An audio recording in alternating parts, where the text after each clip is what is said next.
Assalamualaikum warahmatullahi wabarakatuh. Saya Samsudin M, calon guru penggerak angkatan ke-10 dari SMK Negeri 1 Takalar, Kabupaten Takalar.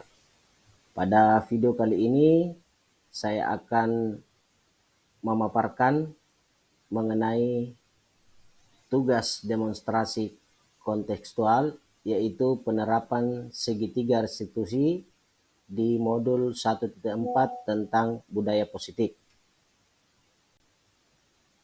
Segitiga restitusi adalah suatu proses dialog yang dijalankan oleh guru atau orang tua agar dapat menghasilkan murid yang mandiri dan bertanggung jawab. Proses dialog ini terdiri dari 3 langkah yang digambarkan pada ketiga sisi pada segitiga restitusi. Sisi pertama yaitu menstabilkan identitas, sisi kedua yaitu validasi tindakan yang salah, dan sisi yang ketiga adalah menanyakan keyakinan. Pada sisi pertama yaitu menstabilkan identitas, berdasarkan prinsip membuat kesalahan adalah bagian dari proses pembelajaran. Berperan menggeser identitas murid dari identitas gagal ke identitas sukses. Kemudian jangan mengkritik murid yang sedang mengalami identitas gagal. Pada sisi kedua, yaitu validasi tindakan yang salah, ini berdasarkan prinsip setiap perilaku berupaya memenuhi suatu kebutuhan tertentu. Guru akan bergeser dari pemikiran stimulus respon menjadi proaktif, sehingga mengenali dan mengetahui kebutuhan siswa dapat memperbaiki hubungan dengan siswa. Ajukan pernyataan atau pertanyaan disampaikan dengan nada suara tidak menghakimi atau memojokkan. Dan pada sisi ketiga, yaitu menanyakan keyakinan, dengan melihat teori kontrol menyatakan bahwa pada dasarnya kita termotivasi secara intrinsik, yaitu dengan memberikan pertanyaan-pertanyaan yang bermakna kepada siswa. Sehingga saat perilaku telah divalidasi dan identitas sukses telah stabil, maka siswa telah siap mengaitkan keyakinan-keyakinannya dengan tindakannya yang salah. Kasus pertama, Fahri tidak menerima dituduh mengambil pulpennya oleh Soeharto. Ia marah dan tidak dapat mengontrol emosinya. Berikut skenario penyelesaian masalah menggunakan segitiga restitusi. Selamat siang, Fahri. Siang, Pak. Waktu Jumat yang lalu, Bapak lihat kamu marah-marah pada temanmu yang Soeharto. Iya, Pak. Saya emosi dan saya marah-marah. Kenapa kamu emosi? Apa marah? Iya, Pak. Soeharto tuduh saya yang mengambil pulpennya. Oh begitu. Ya wajarlah jika kamu marah dan kesal. Jika Bapak berada di posisi kamu, Bapak juga pasti akan berbuat hal yang sama. Lalu apa yang kamu lakukan terhadap Soeharto? Saya marahi dia, Pak. Saya maki-maki Soeharto.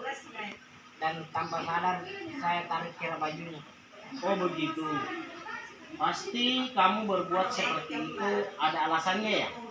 Iya, Pak. Masa saya diam saja?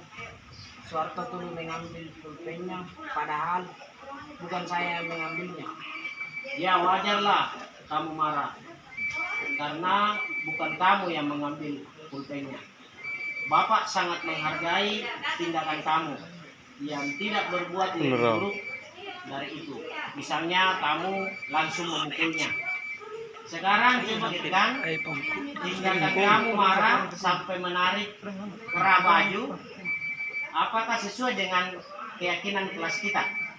Tidak, Pak. Menurut kamu keyakinan kelas apa yang telah dilanggar? Saling menghormati antar teman. Iya, betul.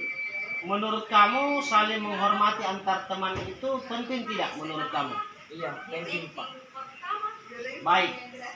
Kalau menurut kamu itu penting, jadi keyakinan apa yang harus dilakukan pada saat kamu sedang marah?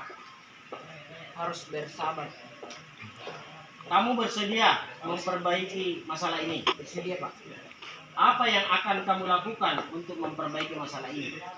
Saya bersedia bersabar dan menahan amarah saya. Kalau ada teman yang menuduh saya Pak, bukan saya pelakunya, saya akan berbicara dengan baik dan menjelaskan bahwa bukan saya yang mengambilnya. Tepat sekali tindakan kamu, Fahri. Tetap semangat ya, nak. Sekarang sudah bisa kembali ke kelas. Assalamualaikum warahmatullahi wabarakatuh. Nama saya Fahri dari 10 TSM. Saya senang sekali diajak berdiskusi dengan Bapak Syamsuddin untuk dapat mengendalikan diri dari amarah. Karena perilaku teman saya harus belajar dan menghormati teman-teman. Kasus kedua, Faiz sering terlambat masuk ruang kelas ketika pergantian jam pelajaran sehingga materi pelajaran tertinggal.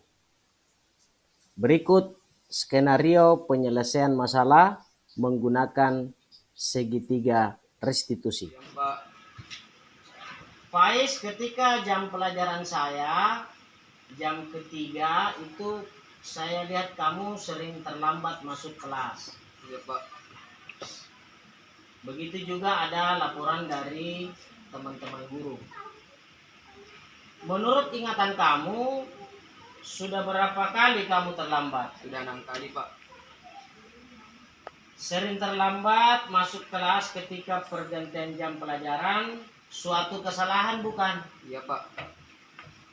Baik Faiz, berbuat kesalahan itu manusiawi, karena setiap orang pasti pernah berbuat kesalahan.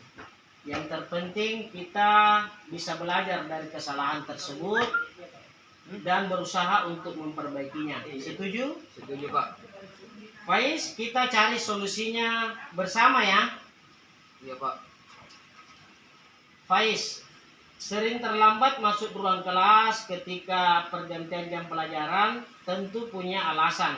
Kenapa Faiz sering terlambat? Saya di kantin Pak makan nasi karena tidak sarapan dari rumah. Kamu tahu keyakinan kelas yang sudah kita sepakati? Tahu Pak. Kalau terlambat masuk ruang kelas, apakah sesuai dengan keyakinan kelas yang sudah kita sepakati? Tidak Pak. Menurut kamu, keyakinan kelas apa yang kamu sudah langgar? Disiplin Pak. Menurut kamu, disiplin itu penting tidak untuk kamu? Penting Pak, membuat saya masuk kelas tepat waktu ketika pergantian jam pembelajaran dan bisa menghargai waktu.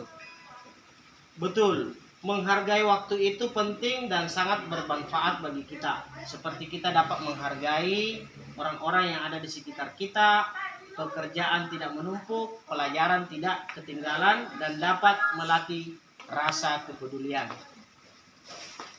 Iya Pak, saya menyesal sering terlambat. Saya mohon maaf. Iya Faiz, sikap yang sangat baik sudah kamu lakukan dengan cara meminta maaf. Menurut kamu, apa yang akan kamu lakukan agar kamu tidak akan terlambat?